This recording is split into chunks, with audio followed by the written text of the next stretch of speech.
subscribers, welcome back to my channel, and today I'm continuing to share my scoliosis journey from age 12 to 20 on episode 6 of my Scoli-Series.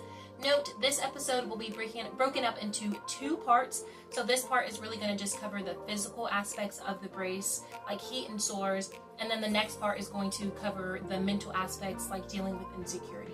So make sure to stay tuned in for episode 6.5 of my Scoli-Series as well, and that'll be posted right after this one. I'll be covering 3 points: the medical brace I received, the brace instructions I received, and overcoming the physical aspects of dealing with the medical brace like heat and sores.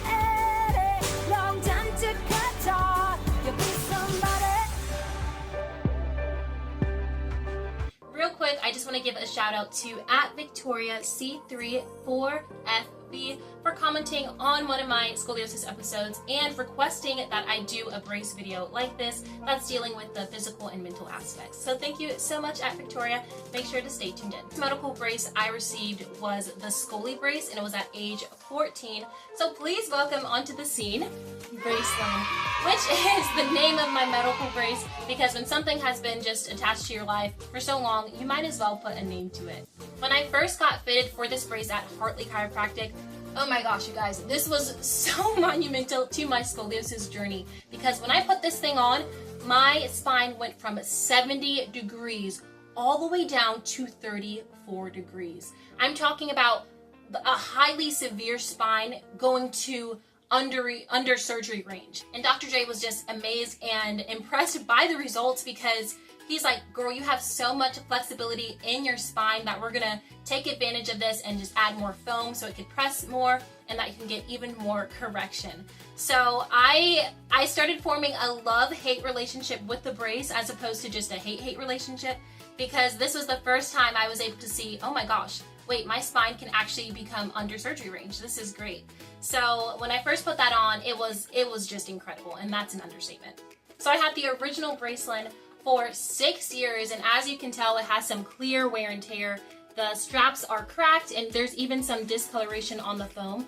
And I want to show you guys a picture of what it was like when I first bought it to now. And as you can see, there's just a clear difference. You can hardly tell this was the butterfly designs. So it definitely had wear and tear, which is why I needed to get the new Braceland 2.0, and it's still under Scoli brace because it is really incredible. So just to kind of dive deeper into Scoli brace and why it's so significant, this is the brace that not only acts as just a stable placeholder for the spine, but it is a corrective brace as well, which means this is equivalent to me being in that traction chair. But instead, obviously, it's plastic and more mobile. So when I put this on, it actually betters my spine, hits the pinpoints that it needs to kind of counteract my spinal curvature, and it literally corrects it as I'm wearing it. So that is why I'm such a huge advocate for Scoli brace. If you have scoliosis and need to get a medical brace, please get Scoli brace, because this one did well for me for 6 years, and now I am on this one, and I know it's going to be just as amazing. When I first received this Braceland, I also had some brace instructions to go along with it, which entailed me wearing it for 22 hours a day.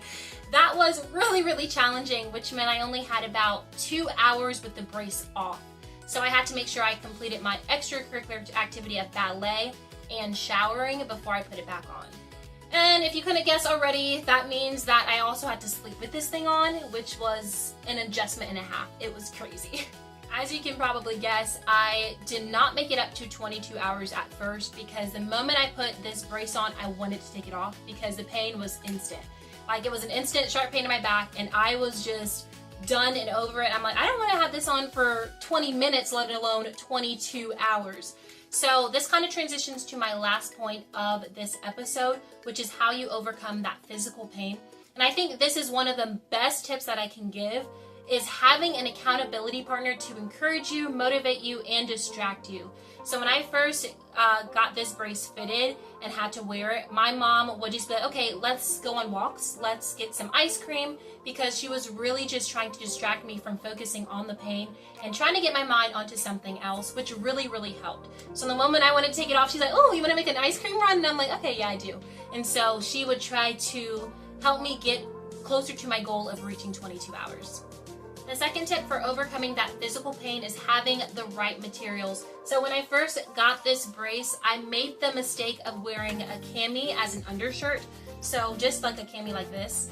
You may not think the material is bad. However, when you're sweating and wearing this for like long term, like 22 hours, it is going to rub against your skin, especially if you're sweating, and it's going to create those sores. So I found that the camis are not a thing to do.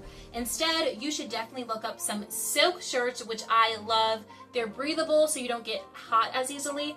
And then also, they are not going to create those sores on your back because the material, when it rubs together, it's just silk. So these are good. Unfortunately, they don't sell these anymore. I really wish they did because this was catered toward the brace. But what they do cater to the brace and what they still sell are these brace shirts. And instead of it being silk, it's more like that thick cotton.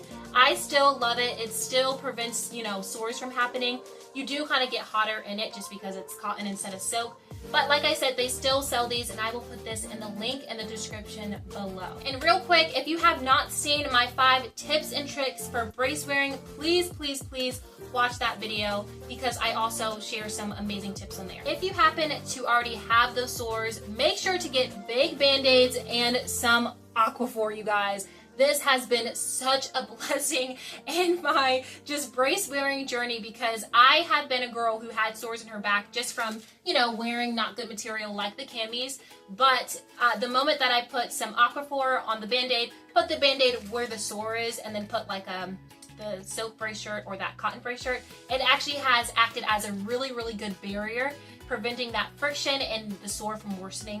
But I must admit, if you do have a sore that's really, really bad and it's not healing, please consult your Scoli doctor, because what Dr. J had to tell me once or twice, he actually told me to reduce wearing the brace just because those sores weren't healing because I kept wearing the brace. So make sure to consult your Scoli doctor because they do know what's best. Another very real aspect of the brace is the heat of it. And I also want to share the next tip with you guys is wear breathable clothing. It is hot. I am in a very humid state, guys.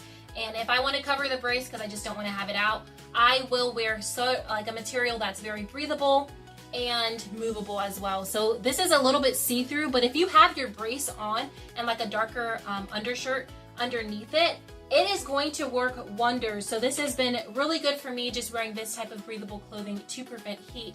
And also, you guys, No Boundaries, which is sold at Walmart, that's the brand, they actually sell shorts that work with the brace. So like I said, please check out that YouTube video, 5 tips and tricks for brace wearing, because I actually shout out the No Boundaries. So they have really good material in here. I'll just show you the No Boundary logo if the camera wants to not be blurry. But yeah, it's kind of looking like that. My camera is really bad, I'm sorry.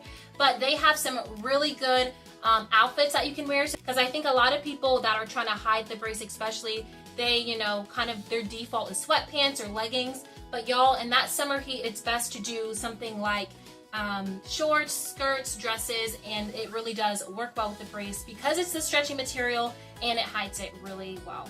The last tip for overcoming the physical aspects like heat is making sure you have some type of wipes. So these are literally just came from Target. They're just everyday cleaning wipes. And I have realized that in the summer heat, when you're wearing this, you're going to be a little bit stinky because you're wearing something that's encapsulating your body. But if you're sweating constantly and wearing it for a long period of time, the brace is actually going to smell. And when I first started to notice that the brace would smell, I would just, wet a rag or washcloth and put soap and then wipe it like that. But that was actually deteriorating the foam quicker. So my dad actually told me, and he had the idea of just buying wipes because wipes are not like sopping wet or soaking wet. So make sure just to have those everyday cleaning wipes or literally whatever material that's safe for skin. And then just rub that on the brace. Like anytime that you have the brace off, make sure you just rub in the armpit area because that's the area that's going to stink the most. And then I would kind of just wipe the whole thing down. So I would like wipe in the interior. So I have found that like the wipes do preserve the foam a little bit more so it won't deteriorate. If y'all stayed tuned in for the bonus tip, I just wanted to add this because my mom thought it was so funny and relatable. But if you are hot and you're itching in the brace because the sweat will drip down, you guys, something I like to do is take a pencil, look, and make sure it's the eraser part.